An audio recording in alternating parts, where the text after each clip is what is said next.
kunting social media tulad ng sabi ko, tulog na naman, kinabukasan, pasukan na naman.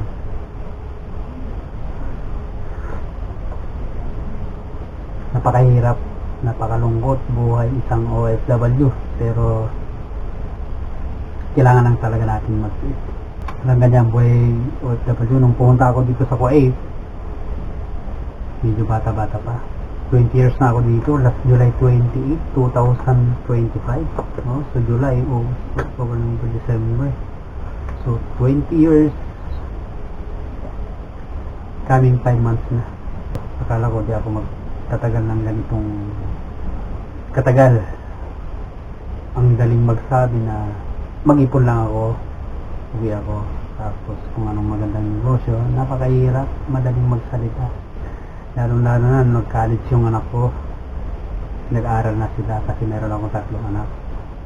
Yung isa, tapos na ng college. So, napasalamat ako sa Diyos. Ang hirap na mag-ipon. Kaya kayo mga OFW, kapag ikaw ay maliliit pa yung anak nyo, mag-ipon kayo. Kung kaya yung mag-put aside ng kanilang pag-aaral. Isang magandang araw sa lahat, mga kababayan niya, araw ng Huwebes at day off natin at tayo ay maglalaba.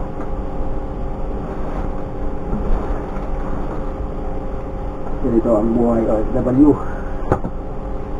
At day off po, yun ang sakong sa mga routine ko, maglaba.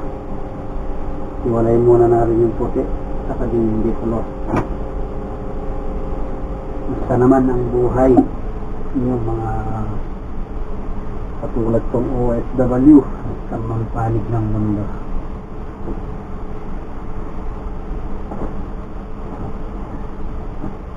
Ganyan talagang buhay. Kailangan ng tiis, tiyaga. Yan po yung yung routine ko talaga dito. Pag day off, maglalaba. Kinabukasan, pasok na naman. Malapit na ang Pasko. Ilang araw na lang. At kumusta naman ang buhay-buhay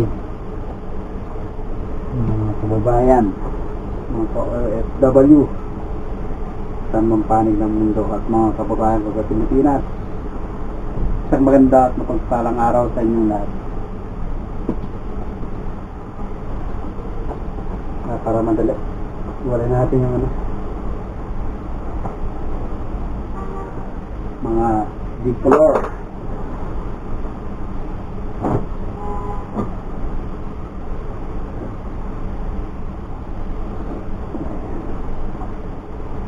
More than 1 week din ako din nagpapaglaba. Kasi yung day off, hindi naman fix kung anong araw.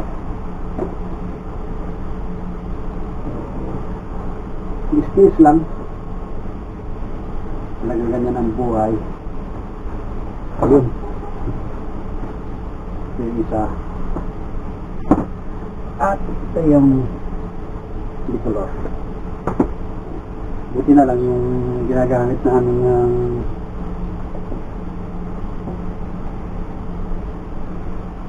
washing dito is automatic.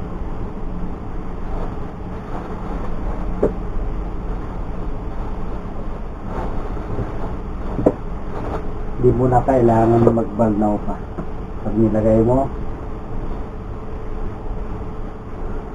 i-check mo lang kung ilang minuto ang gusto mo, balikan mo, tatantay mo na. Ganda nga. Ito yung kwarto ko, malit lang. Yung gulong eh. Gusto kong maglinis kaso may katabi naman ako, natutulog. Hindi bathroom sana. So, titignan natin pag wala. Kasi nakakahiya eh. May pasok din silang mayang hapon. Kung tulog pa sila, nakakahiya. Ito yung kwarto natin, tignan natin. Yan o, ang gulo.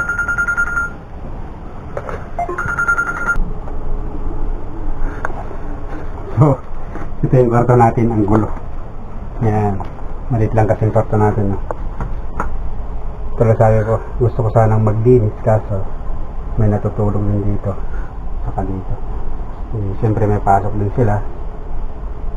Hindi ako makapag-vacuum. So, let's go. Maglaba muna tayo.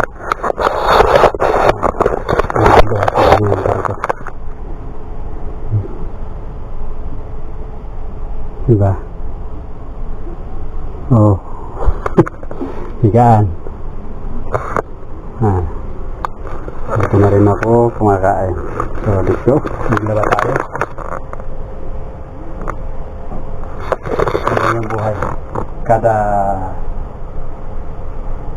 day off, maglaba. Tapos, magluto. Kunting pahinga. Social media. Kinabukasan. Pasok ulit. So, dali na natin ito. Yung laban natin. Talaga yung buhay abroad. Is at saka lang. Mga kababayan, mga ka-OFW. Ano rin ba ang yung ginagawa pag day off? Mahal din kasi ang ano dito. Cost of living.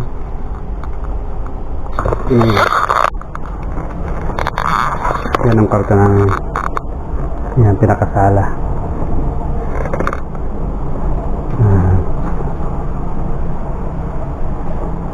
Yan, may kwarto yan. Yung katabi ko. Meron dito. Dito rin. Meron. At doon, meron din dalawang kwarto. At saka, ito yung CR. Saan tayo maglalaba?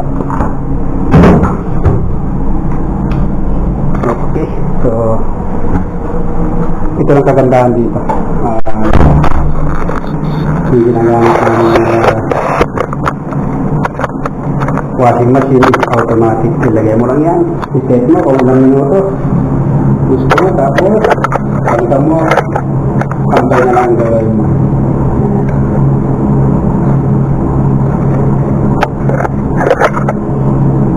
Ilagay mo na natin, tapos magkain tayo.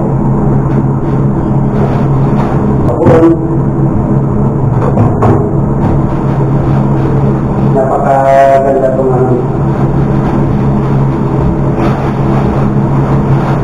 Dito lang. Magastos nga lang ito sa pag. Pero okay lang. Magaan.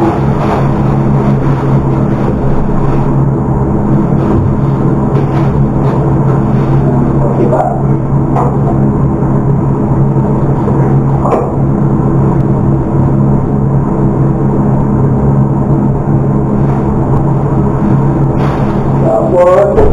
Lagyan natin ng ano,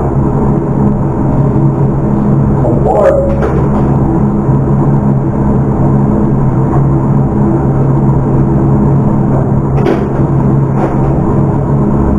Ayun.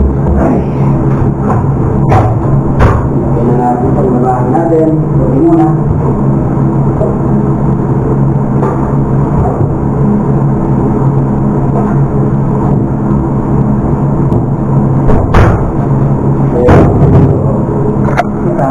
Check na natin.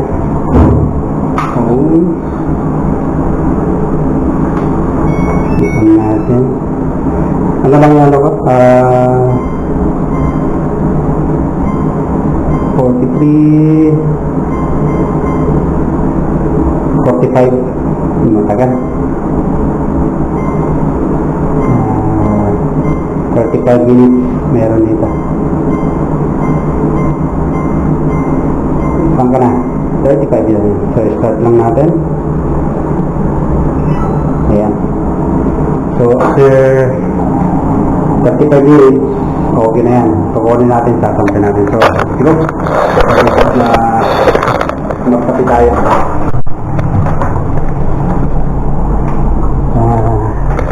Napakalungkot. Ilang isang OFW, malayo sa pamilya. Ayan. Balik tayo sa kwarto. Trabaho, tulog, trabaho, tulog. Yan ang buhay ko dito. Talaga rin napakagulo tong kwarto ko eh. Silipin natin ulit. Yan. Yan yung konting lamesa ko. Damit. Lagay ng damit. Tsaka to. Then, nandiyan yung laptop ko. Doon yung higahan ko. Sa taas, magamit ko rin. Tapos ito yung sampayan ko ng damit sa taas. Minsan di na ako kinukuha yan eh. Kumukuha na lang ako dyan pag ano, ginagamit ko na. So, let's go. Samahan nyo ako magkape. Kainit muna tayo ng tubig.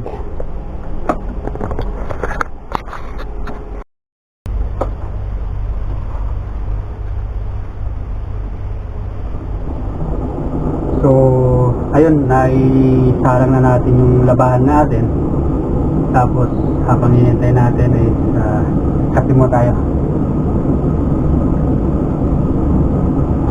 Halikat, samahan nyo ako. Kwentuhan tayo, mga kababayan, mga OFW sa mga sulok ng mundo. Kumusta naman ang buhay nyo? Buhay-buhay sa mga palig ng mundo. Kumusta ang buhay isang OFW? Napakalungkot, di ba? Kapag kasama ang pamilya mo, mas swerte ka kasi nga hindi mo na sila kailangan mamili. Pero pag malayo ka, kailangan mo talagang magtsaga. Walang ganyang buhay, napakalungkot. So, okay na yung kape natin. Mga kababayan ko sa Pilipinas, kumusta kayo? At sa inyong lahat, malapit na ang Pasko. Pagkatapos niyan, bagong taon, 2026 na naman. Madadagdagan na naman ang isang taon sa ating buhay. So, go, kape tayo. Nabayan ako siguro kakain. Maaga pa naman. Ganito lang buhay ko pag day off. Maglaba. Pagkatapos niyan, kunti social media tulad ng sabi ko, tulog na naman. Kinabukasan, pasukan na naman.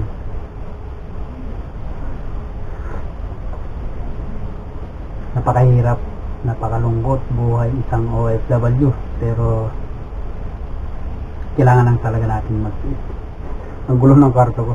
Sabi gusto ko sanang maglinis pala ng sabi ko, kaso nga lang sa kabilang kwarto may natutulog. Nakakaya naman sa kanila. Ito yata, di ko alam kung panggabi ang pasok niya. Parehas sila kasi yung isa pag pumapasok gabi.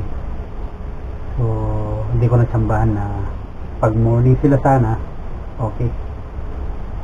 Yan ang kagandahan pag solo mo yung kwarto. Sige.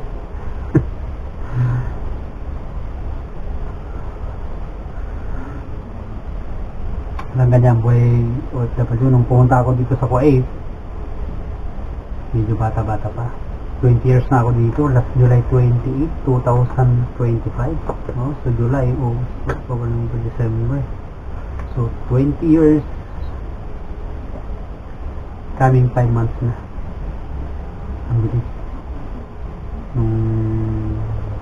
Tuloy na sabi ko nung pagpunta ko rito, akala ko di ako magtatagal ng ganitong katagal. Ang daling magsabi na mag-ipon lang ako, uwi ako, tapos kung anong magandang negosyo. Napakahirap, madaling magsalita. Lalo na nag-college yung anak ko, nag-aaral na sila kasi meron akong 3 anak. Yung isa tapos na ng college. So napasalamat ako sa Diyos. Ang hirap na mag-ipon. Kaya kayo mga OFW, kapag ikaw ay maliliit pa yung anak nyo, mag-ipon kayo. Kung kaya yung mag-put aside ng kanilang pag-aaral, magtabi kayo. At napaka-importante. Kasi maraming nagsasabi na huwag muna bahay. Pero para sa akin, bahay is importante. Kahit hindi ma-finishing, kaysa naman nangungupahan kayo, di ba? Iba kasi yung sarili mong bahay, o kaya nakikitira ka, o nangungupahan ka. Mas maganda kasi. Kaya habang wala pa kayong mga pinag-aaral, lalo na sa high school o college, kasi depende yan kung private o public business, mag-ipon kayo. Kasi pagdating na ng araw, pag nagpapaaral na kayo, ang hirap na. Ang hirap mag-ipon. Madaling magsabi na kailangan kong ganito mag-ipon, pero in reality, napakahirap. Siguro yung tulad ng lagi kong sinasabi na matataas ang sweldo, yung mga professionals, yan. Pero kung yung mga katulad ko na OFW na nasa minimum wage, kumbaga nasa laylayan lang, kasi dyan din ako nagsimula, napakahirap mag-ipon, sa totoo lang. So, pa-comment below mga katulad kong OFW kung totoo yung sinasabi ko. Alam nyo ba, yung mga ibang OFW, hindi ko nila lahat. Yung mga OFW na sama lang sweldo na sa laylayan, ang hirap mag-ipon. Alam nyo ba kinakain ng mga yan? Pag bagong sweldo, okay, masarap yan. Sige, bili ka. Ang stock, pero pag kalagitnaan o malapit ang katapusan, noodles, itlog. Totoo yan. Again, pa-comment below kung nagkamali ako. Sa mga katulad kong OFW, yung mga OFW, hindi ko nila lahat, okay, na yung sweldo is yung nasa laylayan. Dahil, kulang sabi ko, dyan din ako nagsimula. Even nga ganito, nandito na rin ako, na medyo okay naman yung sweldo ko. Kaso nga lang tulad sabi ko, para ka na ng college, ang hirap na. Kaya, tapos, yung mga ibang kababayan natin sa Pilipinas, sinasabi na, tagal mo sa abroad, ganyan ka pa rin, wala ka pa rin ipon. Ganun, di ba? Ganyan din, talo ka pa ng sa Pilipinas, di ba? Sinasabi ng iba. Totoo yan. Dahil, siyempre, isang OFW, tulad sabi ko, hindi ko nila lahat, yung mga sweldo is na laylayan, may pamilya umasa sa Pilipinas, pagka-sweldo,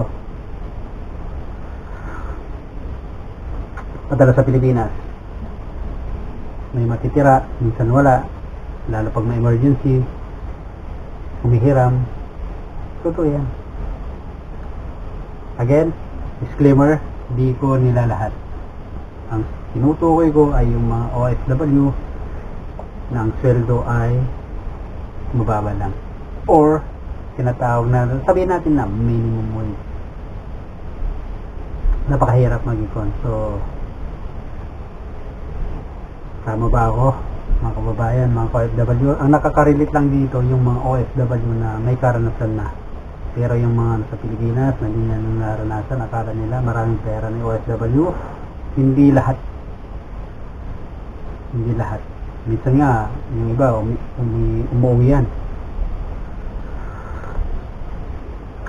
Minsan may OFW, walang dala. Minsan, mga OFW, pinalad, nakapag-ipon, okay siya. Okay, meron din yung umuwi, konti lang yung dala, pagbalik, utang na naman, di ba? Ganun lang umiikot buhay OFW. Totoo yan, napakahirap mag-ipon. Ang sabi ko, mga OFW lang na mababang sweldo or nasa minimum wage ang makaka-relate nito. Pero yung mga professionals, mga laking sweldo, sabi nila, baka sabihin nila, anong pinagsasabi mo? Sila, may mga ipon, madali lang sila makapundar. Pero yung nasa laylayan lang, mahirap. Yan ang katotohanan. So, paano mga OFW? Saan man sulok ng mundo? Again, pa-comment below kung totoo yung mga nabanggit ko. Again, ang makarelate lang dito ay yung OFW na nabanggit ko na yung sweldo is nasa laylayan lang or tinatawag na, sabihin na lang natin na minimum wage. So, maraming salamat sa iyong pagsama at ito, kape muna tayo. Tapos habang hinihintay natin yung labahan natin, kasi tatlong salangan tayo. Nauna yung puti, yung diplor, tapos panghuli yung migas. So, again, maraming salamat sa iyong pagsama, mga kababayan, mga OFW. At again, have a nice and great day to all of you. Advance Merry Christmas sa inyong lahat. Pagkatapos niyan, bagong taon 2026 na. Kita-kits sa mga sunod kong videos. Have a nice and great day again to all of you.